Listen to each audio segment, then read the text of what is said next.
श्रीमती प्रियंका गांधी वाड्रा। श्रीमती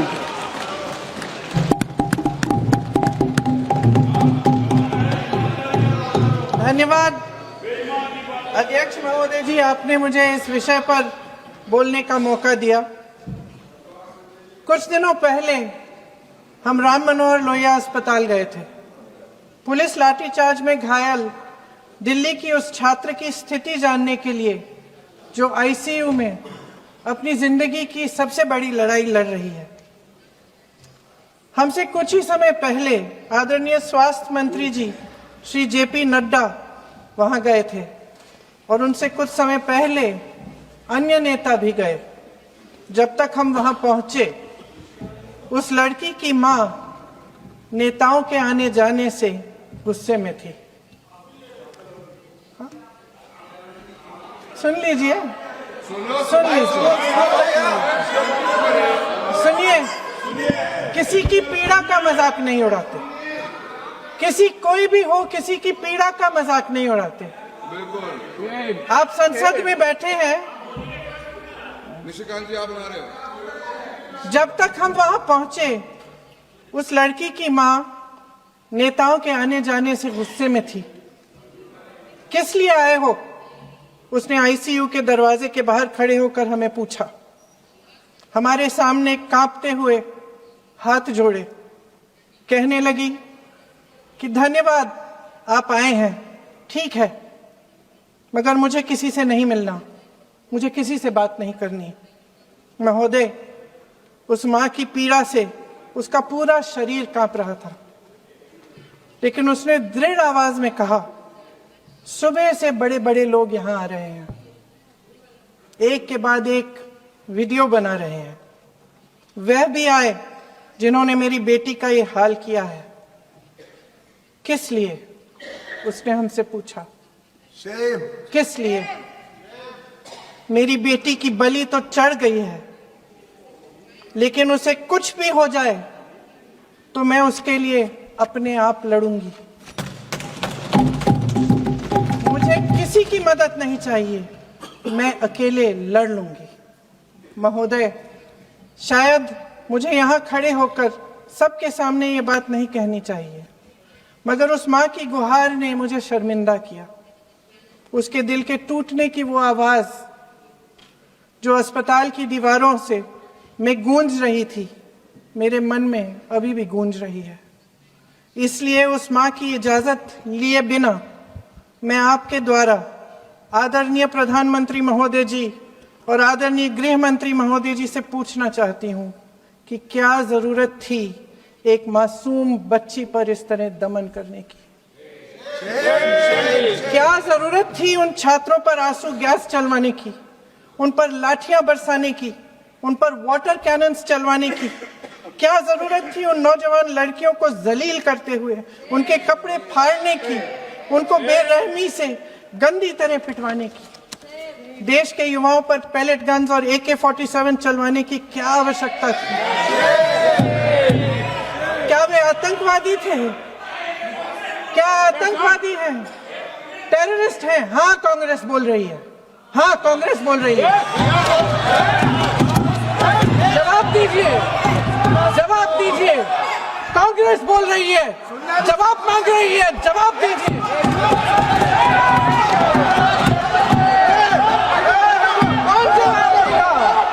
कौन जवाब देगा? गृह मंत्री जी जवाब देंगे। किसने ऑर्डर दिया? किसने ऑर्डर दिया पैलेट गन्स चलाने के लिए? किसने ऑर्डर दिया? आपके माध्यम से मैं पूछती हूं अध्यक्ष महोदय, किसने ऑर्डर दिया? प्रधानमंत्री जी ने दिया? गृह मंत्री जी ने दिया? जवाब देंगे? पूरा देश पूछ रहा है, सिर्फ कांग्रेस पार्टी नहीं पूछ रही है, पूरा देश पूछ रहा है। अध्यक्ष महोदय, देश के माता पिता पूछ रहे हैं, छात्र पूछ रहे हैं, अध्यापक पूछ रहे हैं, पूरा देश आज ये पूछ रहा है। और आपकी जिम्मेदारी बनती है कि आप इस सवाल का जवाब दें। क्यों डरते हैं आप इस देश के नौजवानों से? क्यों डरते हैं आप इस देश की बुलंद आवाज से? और उस आवाज को दबाने का हक आपको किसने दिया है? महोदय, ये सदन यहाँ बैठे हुए सांसदों की जागीर नहीं है, ये इस देश की अमानत है। यहाँ बैठे हम सब इस देश की जनता, इस देश के युवाओं, बुजुर्गों, गरीबों, अमीरों और सब धर्मों, सब वर्गों के देशवासियों के सेवक हैं। हम उनके प्रतिनिधि हैं और ये सत्ता हमें उन्होंने ही दी है। इस देश का संविधान हमारी सर आंखों पे, इस देश का लोकतंत्र सर्वोपरि है, इसे ध्वस्त करना पाप है। यह करोड़ों जनता हमसे सिर्फ एक चीज मांगती है, जवाबदेही। इंग्लिश में इसे अकाउंटेबिलिटी कहते हैं। हमें सत्ता देकर, हमें यहां तक लाकर सिर्फ उसकी ये गुहार है कि जो हम करें उसकी भलाई के लिए करें, और अगर उनके साथ अन्याय हो तो हम उनके प्रति जवाबदेह बने और उन्हें न्याय दिलवाएं। पिछले दिनों हजारों बच्चे सड़क पर उतरे, उन्होंने अपनी पीड़ा व्यक्त की। गांधी जी के दिखाए हुए रास्ते पर अहिंसा और सत्य को अपने दिलों में रखते हुए, गाते, मुस्कुराते हुए शांतिपूर्वक प्रदर्शन किया। लोकतंत्र के सबसे पवित्र सिद्धांत के तहत उन्होंने अपनी आवाज उठाने का अधिकार कायम किया।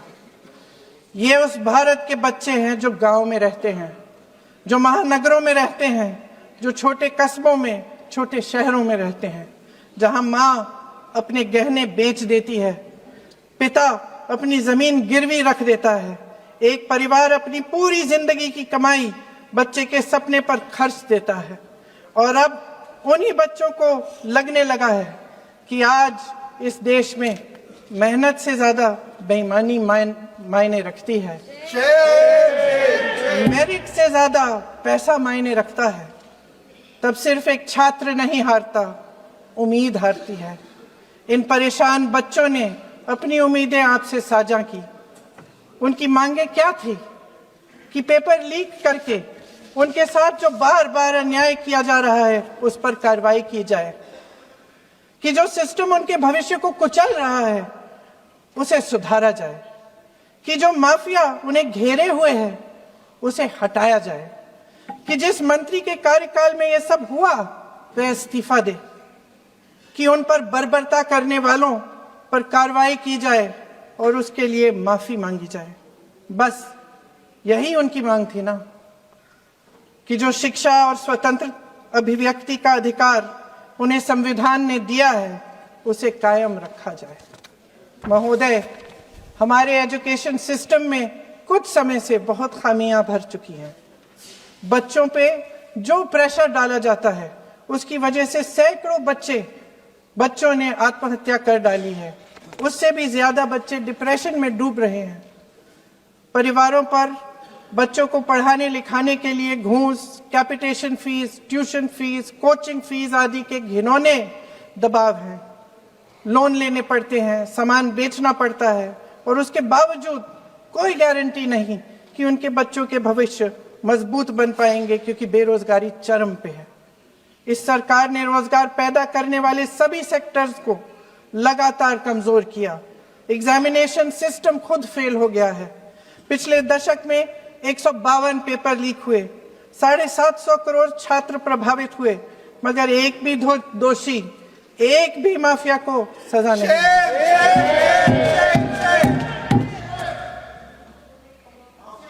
हमारे एजुकेशन में आरएसएस के प्रचारकों को भर भर कर उसे खोखला बना दिया है। जबरदस्ती एनटीए बनवाकर सिस्टम का केंद्रीकरण करके उसे और भी उलझा दिया। देश के कुल बजट में, हाँ जी जबरदस्ती, आपने अभी अभी सुना तमिलनाडु के हमारे साथी क्या कह रहे थे। देश के कुल बजट में एजुकेशन बजट की हिस्सेदारी हर साल बढ़ाने की बजाय घटती जा रही है। 1.4 लाख करोड़ रुपया का पूरा बजट एजुकेशन बजट है और 1.32 लाख करोड़ सिर्फ नीट देने वाले 22 लाख बच्चों के परिवारों से हर साल खींचा जाता है। एक और शर्मनाक आंकड़ा भी है। 1.4 लाख करोड़ रुपया हमारा पूरा एजुकेशन बजट और 16 लाख करोड़ रुपए जो मौजूदा सरकार ने बड़े उद्योगपतियों के लोन माफ किए हैं।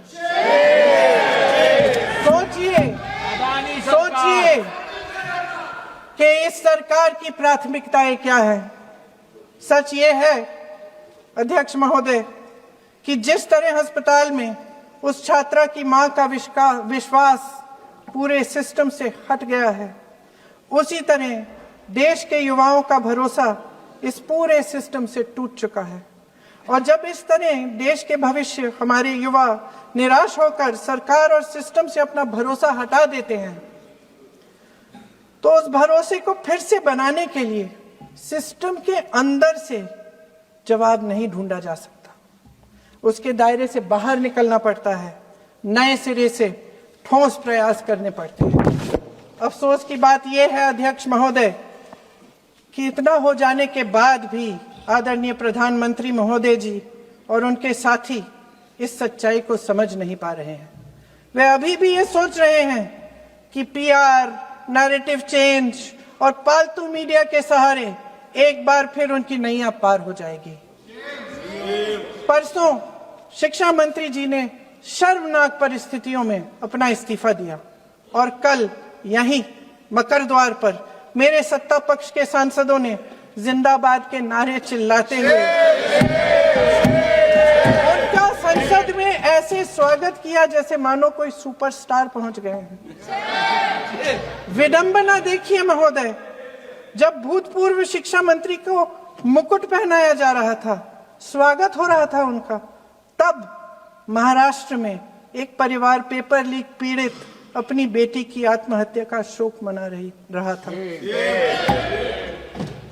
आपकी सरकार ने देश के करोड़ों छात्रों को क्या संदेश दिया? आपको किस बात का गौरव है, किस बात का अभिमान है? ये कौन सा अहंकार है? जहां आंखों में शर्म होनी चाहिए वहां बेशर्मी और स्वागत के नगाड़े बजाए रह रहे हैं। एक तरफ मातम है, दुख है, यहां फूल माला डाल रहे हैं। कोई आप पर कैसे यकीन करे? प्रधानमंत्री महोदय जी ने नया शिक्षा मंत्री चुना, एक ऐसे व्यक्ति को इस पद पर आसीन किया जिसने एक गर्भवती महिला के बलात्कारियों की रिहाई पर अपनी सहमति व्यक्त की, खुशी जताई। देश की करोड़ों लड़कियों को प्रधानमंत्री जी ने इससे क्या संदेश दिया? सर, अखबारों में है, अखबार में नहीं। मेरा कुछ भी बोल के चले जाते हैं क्या? अरे ये तो कैसा क्या है इनके पास? ऐसा ही कोई आरोप लगा दीजिएगा। कोई नियम कानून नहीं है।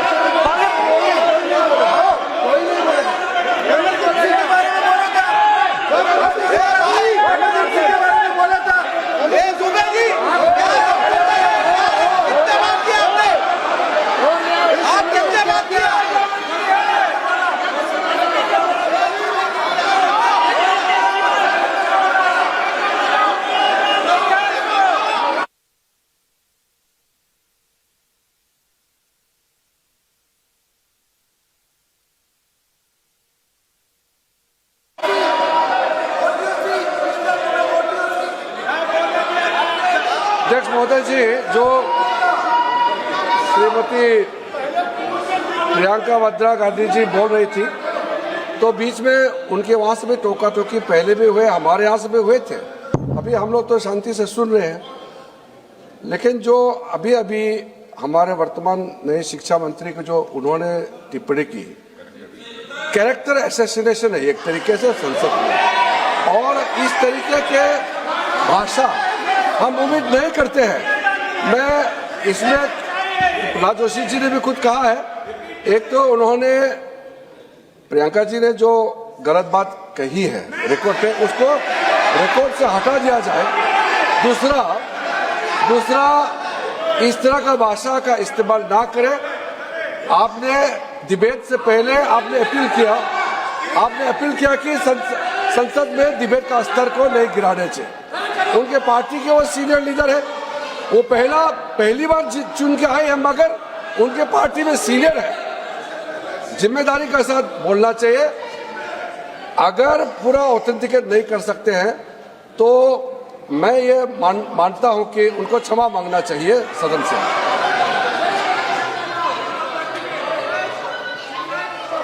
मेरा मत ये है, सदन के अंदर ये सदन सर्वोच्च लोकतांत्रिक संस्था का सदन है। इसका एक एक शब्द हमेशा रिकॉर्ड में रहता है। मैं माननीय सदस्य से आग्रह करूंगा कि बिना तथ्यों के हमें इस तरीके के सदन के पटल पर बात नहीं करनी चाहिए।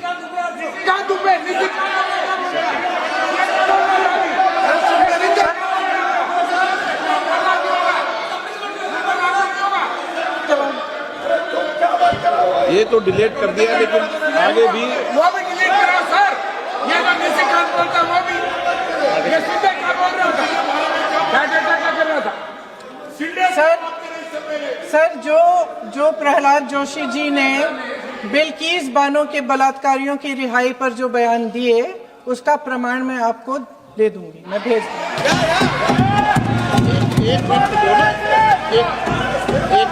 मैं ऑथेंटिकेट कर लूंगी। स्पीकर का डायरेक्शन 115, उनको पहले ऑथेंटिकेट करने कहिए सर।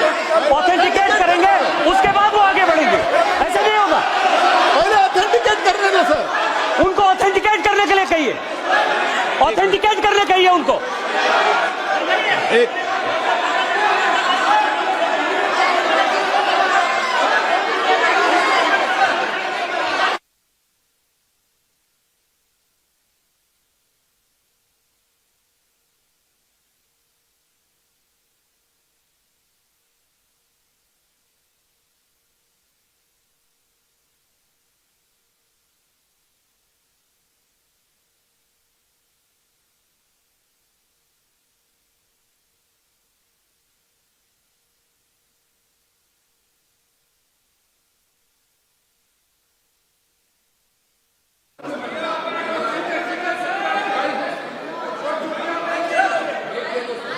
आप उनको बोलने दो, आप मत करो डिस्टर्ब। मैं एक विषय बता दूं, एक मिनट बताऊं। नियम 353 के अंदर फिर मैं एक बार स्पष्ट कर दूं, किसी भी सदस्य द्वारा किसी भी व्यक्ति के विरुद्ध मानहानि या अभियोगात्मक प्रकृति का कोई आरोप नहीं लगाया जाएगा जब तक कि सदस्य ने अध्यक्ष और संबंधित मंत्री को पर्याप्त अग्रिम सूचना नहीं दे दी हो। यह व्यवस्था है।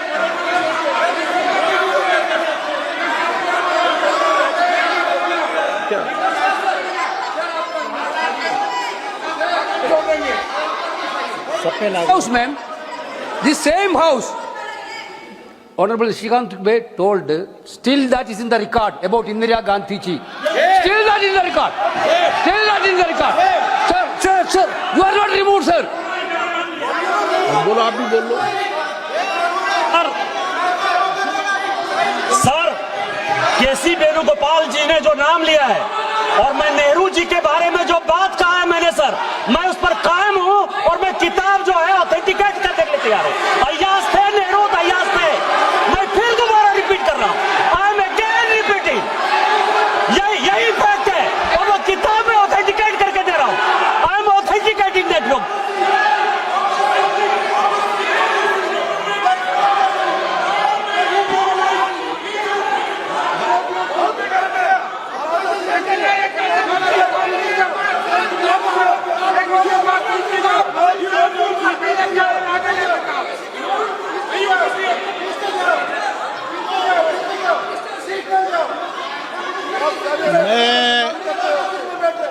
मैं जब आसन पर होता हूं, जो मैं व्यवस्था देता हूं, चाहे सत्ता पक्ष हो या प्रतिपक्ष हो, मैं समान व्यवस्था देता हूं। मैं जब आसन पर होता हूं,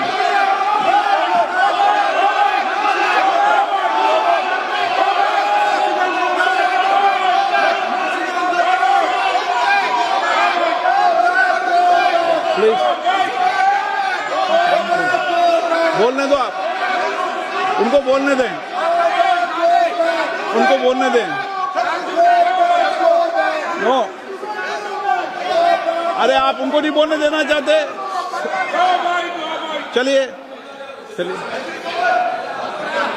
114 प्लीज सच्चाई। सर प्रियंका जी को ऑथेंटिक करना चाहिए, ऑथेंटिकेट करना चाहिए। और जो मिस इन्फॉर्मेशन कर रहे हैं नहीं तो मिस इन्फॉर्मेशन के लिए कार्रवाई करना चाहिए सर। ये क्या कुछ भी बोल के चल सकता है क्या? और procedure for the minister the correcting the mistake 114 में अगर वो आपने जो रूल का जिक्र किया 353 में, मुझे कोई नोटिस नहीं दिया है, मैं इधर प्रेजेंट हूँ और मैंने ऐसे कैसे बिना ऑथेंटिकेशन बोल सकते हैं मुझे बिना नोटिस दिए हुए? इसलिए मैं इसको खंडन करता हूँ और उसको एक्सपेल करना चाहिए और उनको माफी मांगना चाहिए।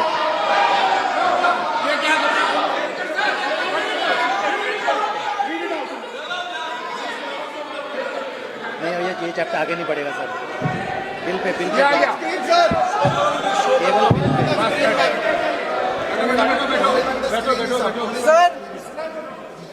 Sir here is a newspaper माननीय सदस्य, सर पूरा बुक ले गया आपने, बुक ले गया सकता है sir written by a respected माननीय journalist. सदस्य, I will authenticate using this, sir. आप माननीय सदस्य प्लीज इसको छोड़ दें।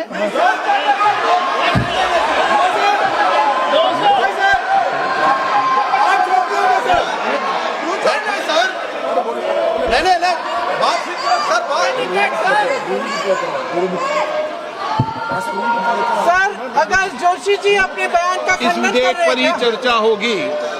आप इस बयान का खंडन कर रहे हैं क्या नहीं, जोशी जी? माननीय से पूछेगा। सदस्य, मैं आपसे फिर आग्रह कर रहा हूं, इस सदन में इस विधेयक पर ही चर्चा होगी। फिर भी नो,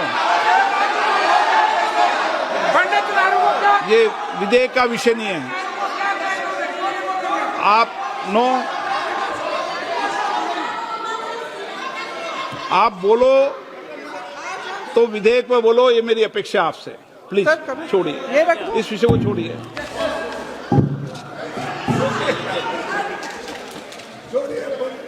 आज हम सदन पटल पर एक ऐसे विधेयक में संशोधन पर डिबेट कर रहे हैं जो 2024 में पारित हो चुका था और इसमें मुख्य संशोधन यही है कि पेपर लीक के अन्य अपराधों के लिए सजा बढ़ाई जाएगी। मगर जब से ये विधेयक पारित हुआ तब से अब तक इस सरकार ने एक भी अपराधी को सजा नहीं दी। आपने देखा है कि कल और परसों से फेस रिकॉग्निशन द्वारा प्रदर्शन करने वाले बच्चों के नाम और पते सार्वजनिक किए जा रहे हैं,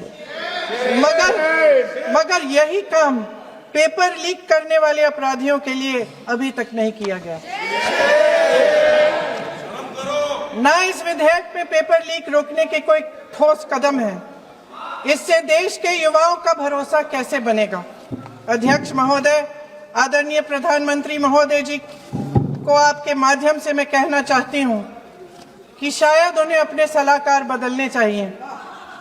वे असलियत से एकदम टूट चुके हैं। नई कमेटियां बनाने से काम नहीं चलेगा। उनका अध्यक्ष चाहे कोई भी हो। राधा कृष्ण कमेटी भी व्यवस्था में सुधार लाने के लिए बनी थी। आज तक उसकी एक सिफारिश लागू नहीं हुई है और इस नई कमेटी में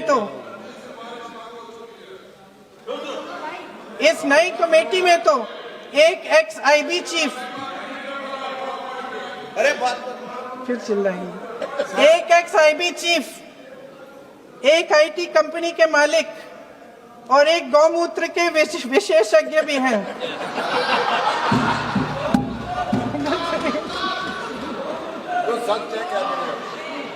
इन्हें शिक्षा के बारे में क्या पता जी? सर सच है। आप आज मेरे से नाराज हो रहे हैं। मन मुस्कुरा लीजिए। उनको आपने भी चुनाव लड़ा।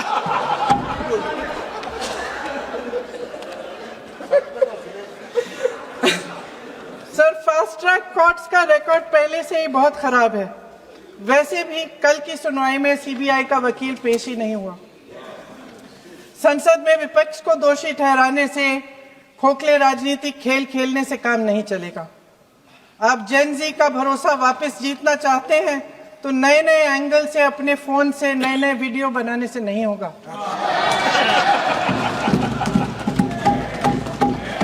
प्रधानमंत्री जी को कैमरे का एंगल नहीं, दिल का एंगल बदलना पड़ेगा।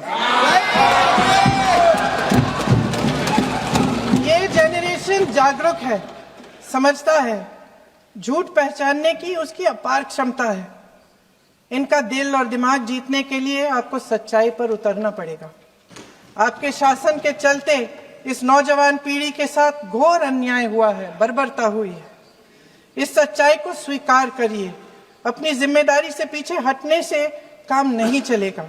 आदरणीय प्रधानमंत्री महोदय जी, आपको जिम्मेदारी लेनी पड़ेगी, ठोस कदम उठाने पड़ेंगे। शिक्षा विशेषज्ञों को इकट्ठा कीजिए, छात्रों, अध्यापकों, सभी स्टेक होल्डर्स को साथ लेकर, अन्य विचारधाराओं के थॉट लीडर्स के साथ गहरी चर्चाएं करवाकर एक नई शिक्षा प्रणाली तैयार कीजिए। मौजूदा नेशनल एजुकेशन पॉलिसी में 8 महीने तो एग्जाम चलते हैं, अध्यापकों को पढ़ाने का समय नहीं मिलता। सिर्फ आरएसएस के लोगों से भरने की बजाय सिस्टम को शिक्षित, एजुकेटेड, उन्नत और उदार दृष्टिकोण के लोगों से भी भरिए, जिनकी योग्यता सिर्फ उनकी विचारधारा न हो। रोजगार पैदा करने के सख्त कदम उठाइए, इस पर फोकस करिए। मेडिकल कॉलेजेस की संख्या बढ़ाइए, चिकित्सा शिक्षा का विस्तार कीजिए, ताकि ये बच्चे जो मेहनत कर करके भी अपने भविष्य नहीं बना पा रहे हैं, एक उज्जवल भविष्य का सपना देख पाए।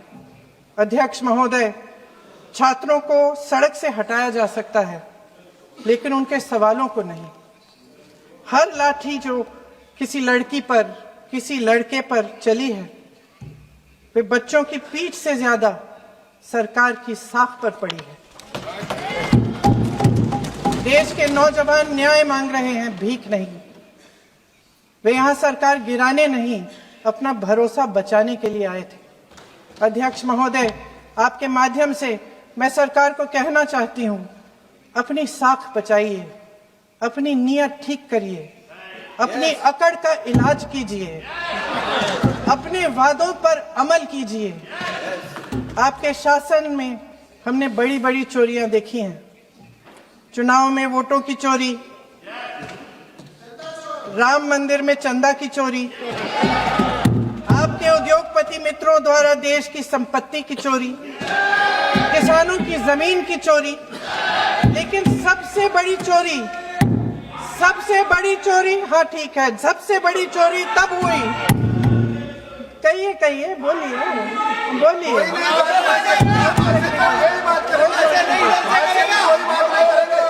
सुन लीजिए, शांति से सुन लीजिए, शांति से सुन लीजिए। आपको मौका मिलेगा, आप जितनी भी चोरियों की बात करना चाहते हैं आप कर लीजिए, अभी मेरा समय है। सबसे बड़ी चोरी तब हुई जब देश के नौजवानों के भविष्य, उनके सपने चुराए गए। भविष्य की चोरी, सपने की चोरी किसी भी चोरी से कहीं बड़ी होती है महोदय। अगर देश का युवा निराश हो जाए, अगर देश का युवा निराश हो गया, उसकी उम्मीद टूट गई, तो सबसे बड़ी हार भारत की हार होगी। और हम कांग्रेस और विपक्ष के लोग जान दे देंगे, मगर भारत की हार नहीं होने देंगे। जय हिंद। सर, अब तो मुस्कुरा लीजिए, भाषण खत्म।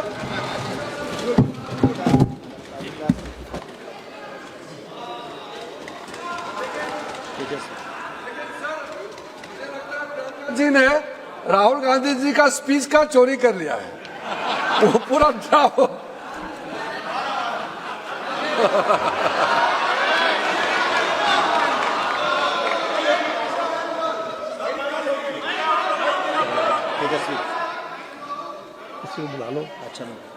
तेजस्वी सूर्या।